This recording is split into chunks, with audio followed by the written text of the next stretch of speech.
Media cricket viewers உங்க எல்லாருக்கும் ஒரு பெரிய வணக்கம். இன்னைக்கான வீடியோ என்ன அப்படின்னு பாத்தீங்கன்னா the star is born. Yes, Dewald Brevis CSK எடுத்திருக்காங்க. ஒரு மேட்ச் விளையாண்டாரு, சூப்பரா ஆடினாரு, பாக்குறதுக்கே செம்மையா இருந்துச்சு. இந்த ஒரு இன்டென்ட் தாப்பா நாங்க தேடிட்டு இருந்தோம் அப்படின்னு நம்ம யோசிச்சோம். எம்எஸ் தோனியும் போஸ்ட் மேட்ச்ல அதான் சொன்னாரு. அவரை மாதிரி ஒரு விளையாடக்கூடியதான் நாங்க இந்த சீசன் ஃபுல்லா மிஸ் பண்ணோங்கிற மாதிரி அவரும் லைக் அது மாதிரி சொல்லியிருந்தாரு. ஓகே, அண்ட் கமெண்ட்ரிலையும் எல்லாரும் நல்லா பேசியிருந்தாங்க. அனில் கும்ளே ஒரு ஸ்டேட்மெண்ட் சொல்லியிருந்தாரு. 2011ல எப்படி வந்து ஒரு அன்சோல்ட் ஆயிட்டு உள்ள வந்த ஒரு கிறிஸ் கெயில் அதுக்கப்புறம் வந்து ஒரு பெரிய பிளேயரா மாறினாரோ அது மாதிரி வந்து பாத்தீங்கன்னா எனக்கு தெரிஞ்சு டெவால்ட் பிரவிஸ் மாறுவாரு சிஎஸ்கேக்கு அப்படிங்கிற மாதிரி ஒரு ஸ்டேட்மெண்ட் சொல்லியிருந்தாரு. சீரியஸ்லி அப்படிப்பட்ட ஒரு பை அப்படின்னு தான் நான் சொல்லுவேன். ப்ரோ ரொம்ப ஓவரா பேசாதீங்க ப்ரோ. அவர் இப்பதான் ஒரு மேட்ச் ஆடி இருக்காரு, அதுக்குன்னு இவ்வளோலாம் பண்ண வேணாம். அவர் ஓகே அப்படிதான் நீங்க தான் நினைப்பீங்க. பட் டெவால்ட் பிரவிஸ் பத்தி நம்ம நிறைய வீடியோஸ்ல நிறைய டைம் வந்து பேசியிருக்கோம். ஈவன் தோ அவர் அண்டர் 19 காலகட்டத்திலேயே நான் இதுக்கு முன்னாடி ஒரு சேனல்ல வேலை பார்த்திருந்தப்போ ஒரு நிறைய வீடியோஸ் நான் அவரை பத்தி அப்போ போட்டிருக்கேன். அண்டர் 19 வேர்ல்டு கப் நடந்தப்ப, மும்பை எடுத்தப்ப, மும்பையும் சிஎஸ்கேயும் போட்டி போட்டப்ப, இது மாதிரி நிறைய தருணங்கள் சொல்லிட்டே போகலாம். ஈவன் தோ அவர் வந்து ஆர்சிபி எடுப்பாங்கன்னு அந்த டைம்லாம் நிறைய பேச்சுகள் இருந்துச்சு. பட் ஆனால் அவங்கள வந்து மும்பை சிஎஸ்கே போட்டி போட்டு மும்பை எடுத்துட்டு போனாங்க. ஒரு செமையான பிளேயருங்க. ஆக்சுவலி வந்து அவர் இந்த சீசனுக்கு முன்னாடி வந்து பாத்தீங்கன்னா பெருசா ஃபார்ம்ல எல்லாம் இல்லை அந்த SA20 சீசனுக்கு முன்னாடி.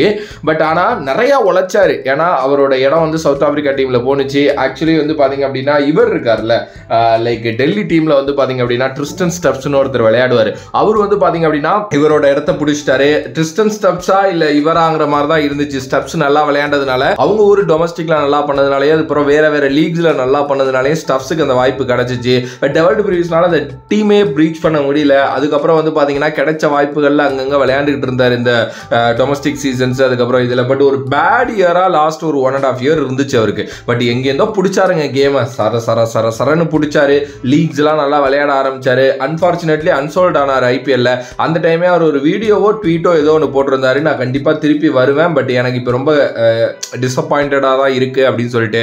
அங்கேருந்து கரெக்டா அந்த SA20 விளையாண்டதுனால சூப்பரா ஒரு ஃபார்ம்ல இருந்தாரா, அப்படியே அலேக்கா தூக்கிட்டு வந்துட்டாங்க சிஎஸ்கே. பட் இது அவங்க ஆக்ஷன்லேயே பண்ணிருக்கணும், தப்பு பண்ணிட்டாங்க அப்படின்னு தான் நான் சொல்லுவேன். பட் ஓகே, முடிஞ்சு போச்சு. சும்மா அதே போட்டு நொட்டி நம்ம பேசிக்கிட்டு அதனால எல்லாம் சொல்லாம இதுக்கப்புறம் என்ன அப்படின்னா, இதுக்கப்புறம் இருக்க போற 5 மேட்ச்ல அவர் விளையாட போறாரு. அதுல மேக்ஸிமம் 2 மேட்ச் அடிச்சிட்டாருன்னா ரொம்ப நல்லா இருக்கும். அதை தாண்டி வந்து பாத்தீங்கன்னா அடுத்த சீசனுக்கு அவரை கண்டிப்பா பேக் பண்ணணும். நிறைய பேருக்கு ஒரு டவுட் இருக்கு, ரீப்ளேஸ்மெண்டா அந்த பிளேயரை எப்படி பேக் பண்ணுவாங்க, அதெல்லாம் பண்ணலாமா, ரூல் இருக்கா அப்படின்னா அதெல்லாம் இருக்கு. இப்போ அவர் வந்து ரீப்ளேஸ்மெண்டா வந்திருக்காரு, அதெல்லாம் இல்ல. அவர் இப்போ சிஎஸ்கே பிளேயர், இப்போ இருக்கிற டீம்ல இருக்கிறாரா, இதுல இருந்து நீங்க வந்து பாத்தீங்கன்னா யார் யாரை ரீடைன் பண்ண போறீங்களோ அவ்வளவுதான், யார் யாரை ரிலீஸ் பண்ண போறீங்களோ அவ்வளவுதான். இதுதானே தவிர அவர் வந்து ரீப்ளேஸ்மெண்டா வந்தா என்ன, இல்ல ஆரம்பத்திலேருந்து இருந்தா என்ன, இந்த பிரச்சனையும் இல்லை. But the star is born அப்படின்னு நான் ஃபர்ஸ்ட் சொன்னல, அது ஏன் நான் சொன்னங்கிறத வந்து சொல்றேன். சிஎஸ்கேக்கு பொதுவாகவே வந்து இந்த மாதிரி பிளேயர்ஸ் வந்து நிறைய நேரங்களில் ரொம்பவே வந்து பார்த்தீங்க அப்படின்னா இது பண்ணியிருக்காங்க. லைக் என்னன்னா அடிச்சு தும்சம் பண்ணணும் அப்படிங்கிற மைண்ட் செட்டில் இருக்கிறவங்க. அது வந்து பார்த்தீங்கன்னா ஒரு ஃபேபை சொல்லலாம், வாட்டோவை சொல்லலாம், அதுக்கப்புறம் வந்து அம்பத்தி ராய்டுவை சொல்லலாம், இன்னும் கொஞ்சம் முன்னாடி போனால் மெக்குலமை சொல்லலாம். அதுக்கப்புறம் வந்து பார்த்தீங்கன்னா அப்பயே வந்து இந்த டுவேன் ஸ்மித் அப்படின்ட்டு ஒருத்தர் ஓப்பன் பண்ணுவார், அவரை சொல்லலாம். ஒரு பர்டிகுலர் டைம்ல டேவிட் அசீமே இது மாதிரி ஒரு மைக்லஸ் இல்ல அவங்க அண்ணன் டேவிட் அசீமே ஒரு ரோல் ஒன்று பண்ணிட்டு இருந்தாரு சிஎஸ்கேல. எத்தனை பேருக்கு ஞாபகம் இருக்குன்னு தெரியல, அவர் சொல்லலாம். இது மாதிரி நிறைய பிளேயர்ஸ் வந்து இது மாதிரி பண்ணியிருக்காங்க. ஹெய்டன் மாதிரி, மைக்லஸ் மாதிரி ஃபாரின் டேலண்ட்ஸ் வந்து சிஎஸ்கேல ரொம்ப நிலைச்சு நின்றுருக்காங்க. ஸோ எனக்கு தெரிஞ்சு டெவால்ட் பிரவிஸ் வந்து பார்த்தீங்கன்னா அந்த மாதிரி ஒரு கைண்ட் ஆஃப் இதில் எடுத்துட்டு போகணும். இவங்க கூட எல்லாம் நான் கம்பேர் பண்ணலைங்க, அதை ஃபர்ஸ்ட் புரிஞ்சுக்கோங்க. அவங்களாம் என்ன பண்ணாங்களோ சிஎஸ்கேக்கு அதை வந்து டெவால்ட் பிரவிஸ் பண்ணணும் அப்படின்னு தான் நான் நினைக்கிறேன். அந்த மாதிரி தான் எடுத்துட்டு போவாங்க சிஎஸ்கே. ஏன்னா நல்ல ஒரு டேலண்ட், சின்ன பையன், இன்னும் நீங்க நம்பி இன்வெஸ்ட் பண்ணலாம் ஒரு 10 வருஷத்துக்கு. ஸோ அடுத்த வருஷம் டீம் வந்து ரொம்ப எக்ஸைட்டடா இருக்கணும், இல்லைன்னா ரொம்ப கஷ்டம். அண்ட் எப்பவுமே வந்து நம்ம வந்து இந்த டேடிஸ் ஆர்மி அப்படிலாம் சொல்லுவோம், ஒரு சின்ன பையனுக்கு வாய்ப்பு கிடைக்காதா சிஎஸ்கேன்னு காத்திருந்த காலங்கள்லாம் போயிட்டு இப்போ இருக்கிறது எல்லாருமே சின்ன பசங்களா இருக்காங்க அப்படிங்கிறது சீரியஸ்லி கேட்கறதுக்கும் பார்க்கறதுக்குமே ரொம்ப நல்லா இருக்கு அப்படின்னே சொல்லலாம். Coming to the Dewald Brevis, ஆரம்பமே அல்லக்கழிப்பு. அந்த வர்றப்போ ஒரு சாமி கும்பிட்டுட்டு வந்தாரு, என்னடா பண்றாரு இவரு அப்படிங்கிற மாதிரி தான் இருந்துச்சு. சீரியஸ்லி ஏதோ உட்கார்ந்து ஏதோ பண்ணிட்டு வந்தாரு. பட் நிறைய ஷாட்ஸ் இம்ப்ரூவ்மெண்ட் பண்ணியிருக்காருங்க. Like covers, over the covers அடிக்கிறாரு, மிட் விக்கெட் மேல அடிக்கிறாரு. அண்ட் நல்லா பாயிண்ட் நோக்கி ஒரு ஷாட் ஒன்று அடிச்சாரு பார்த்தீங்களா, அது ரொம்ப நல்லா இருந்தது, 6 போனுச்சு. அட் த சேம் டைம் வந்து பாத்தீங்க அப்படின்னா அந்த நோ லுக் ஷாட், அது வந்து கிரிக்கெட்ல நீங்க இந்த லோக்கல் கிரிக்கெட்ல எல்லாம் பாத்தீங்கன்னா வைங்களேன், அது நிறைய ஆடுவாங்க. நீங்க இந்த டென்னிஸ் பால் டோர்னமெண்ட்லாம் விளையாண்டிங்கன்னா தெரியும்.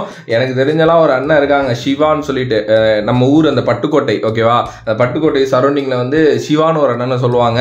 அந்த அந்த அண்ணன் ஆடும் நோ லுக் ஷாட் ஆடி பிரிச்சிரும் அந்த அண்ணன். நான் ரொம்ப சின்ன வயசாக இருக்கிற பையிலேருந்தே அந்த அண்ணனை பார்த்துக்கிட்டு இருக்கேன்.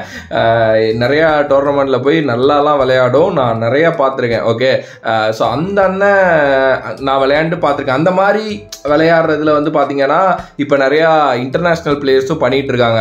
ரிஷப் பண்ட் கூட அடிப்பார் நோ லுக் ஷாட் எனக்கு தெரிஞ்சு. அந்த இதில் டெவல்டு பிரவிஸ் ரொம்பவே இம்ப்ரூவ் ஆகிருக்காரு. செமையாக வந்து பார்த்தீங்க அப்படின்னா அவர் வந்து விளையாடுறாரு அந்த ஷார்ட்ஸ்லாம். எஸ், அது சீரியஸ்லி வந்து ஒரு நல்ல விதமான ஒரு இதுன்னு தான் நான் சொல்வேன். ஏன்னா நிறையா புது புது ஷார்ட்ஸ் இம்ப்ரூவ் ஆகுது அண்ட் ரொம்ப நல்ல டேலண்டாக இருக்காரு. ஆக்சுவலி மும்பையில் அவருக்கு பெருசாக வாய்ப்புகள் கிடைக்கல, ஏன்னா அங்கே இருந்தது நிறைய நல்ல பிளேயர்ஸ் இருந்தாங்க. இவருக்கு எங்கேயாவது எப்பயாவது வாய்ப்பு தான் கிடைச்சிச்சு. ஐ திங்க் ஒரே ஒரு மேட்ச் நல்லா ஆடினாரு அப்படின்னு நான் நினைக்கிறேன். பெருசாக வாய்ப்புகள் கொடுக்கப்படல. அப்புறம் மும்பை ரிலீஸ் பண்ணாங்க. பட் ஆனால் ஓவர் த இதில் வந்து மும்பை வேறு வேறு ஃப்ரான்ச்சைஸில் அவரை ட்ரை பண்ணிகிட்டே இருந்தாங்க. அது ரொம்ப நல்லா இருந்தது. வேறு வேறு டோர்னமெண்ட்ஸில் வேறு இதுக்கு விளையாடுறப்போ அவர் நல்லா விளையாண்டுருக்காரு. எஸ், சீரியஸ்லி ஒரு நல்ல பேக்கப் கிடைக்கிது அவருக்கு அப்படின்னா ரொம்ப நல்லாயிருக்கும். எனக்கு தெரிஞ்சு சிஎஸ்கே அதை விட்டுற மாட்டாங்க. அடுத்து இன்னும் ஒரு ஃபியூ சீசன்ஸ் அவரை பேக் பண்ணுவாங்கன்னு நினைக்கிறேன். சாம் கரன் வந்தப்பையும் இதே நிலமை தான். சூப்பர் பிளேயர் அவரை பேக் பண்ணணும் அண்ட் ஃப்ளெமிங்லாம் சொன்னார். எனக்கு நல்லா ஞாபகம் இருக்குது. சாம் கரனை வந்து நாங்கள் பயங்கரமாக பேக் பண்ணுவோம், அவரை மாதிரி ஒரு பிளேயர் கிடைக்கிறதே பெருசுட்டு. பட் அவருக்கு ஒரு அன்ஃபார்ச்சுனேட் இன்ஜுரி ஆனிச்சு. அதுக்கப்புறம் சிஎஸ்கே விட்டாங்க. அகைன் இப்போ மறுபடியும் எடுத்து வச்சிருக்காங்க. சாம் கரனும் நல்ல பிளேயர் தான். என்னை பொறுத்த வரைக்கும் சாம் கரன், ரச்சின் ரவீந்திரா, டெவல்டு பிரவிஸ் இவங்க எல்லாருமே பேக் பண்ணணும். இவங்க எல்லாருமே அடுத்த ஃபியூ சீசன்ஸ் ஆனாங்க அப்படின்னா சூப்பராக இருக்கும். அவங்களோட கேம் இம்ப்ரூவ் ஆனிச்சு அப்படின்னா பயங்கரமாக இருக்கும். ஏன்னா இவங்க எல்லாருமே டேலண்டான பிளேயர்ஸ் அப்படின்னு தான் நான் சொல்லுவேன். ஃபேன்ஸும் கொஞ்சம் பொறுங்க. எஸ், ஒரு மேட்ச் அடிக்கலைன்னா இவனை தூக்கணும் அவனை தூக்கணும் அப்படி சொல்லாதீங்க. எஸ், நம்ம தோக்குறோம், அந்த வலி இருக்குது, எல்லாம் எனக்கு புரியுது. நானும் சிஎஸ்கே ஃபேன் தான். பட் ஆனால் இவ்வளோ வருஷம் இப்படி ஜெயிச்சு இப்படி வந்து ஒரு டீம் ஒரு வருஷம் நல்லா எடுக்கலை அப்படின்னா, டீம் நல்லா அமையலைன்னா தயவு செஞ்சு எனக்கு புரியுது உங்களோட ஆக்ரோஷத்தை எல்லாம் கொட்டாதீங்க. அவங்க ஒன்று நம்பி தான் ஒன்று பண்ணுறாங்க. அவங்க தோற்று போகணும்னு பண்ணலை, ஜெயிச்சிடலாம் தான் வாய்ப்பு கொடுக்குறாங்க. பட் நீங்கள் அதை கொஞ்சம் இது பண்ணுங்க. ஏன்னா அவங்களுக்கெல்லாம் நிறையா தெரியுங்க. நம்மளை விட இன்ட்டு 200, 300, 400% அவங்களுக்கு நிறையா தெரியும். அதை தாண்டி அவங்க நிறைய கப்பு பார்த்து சாம்பியன்ஸ் டீம், அவங்களுக்கு தெரியும் என்ன பண்ணணும் அப்படின்ட்டு. நான் தப்பாக சொல்லலை, ஐ திங்க் நீங்கள் புரிஞ்சுப்பீங்க அப்படின்னு நினைக்கிறேன். எஸ், நம்மளுக்கு வந்து நான் இப்போ கூட ஒரு ரீலில் ஒருத்தர் சொல்லியிருந்தாரு, தொடர்ந்து 3 வருஷத்துக்கு ஒரு தடவை கப்பு வாங்கி அந்த ஒரு இது பழக்கமாயிருச்சு. டக்குன்னு நம்மளால் ஏற்றுக்க முடியல. அது உண்மைதான். பட் ஸ்டில் நான் வந்து சொல்கிறேன், நான் இதை பற்றி ஒரு தனியாக வீடியோவே போடுறேன், டியர் சிஎஸ்கே ஃபேன்ஸ் அப்படின்னு சொல்லிட்டு.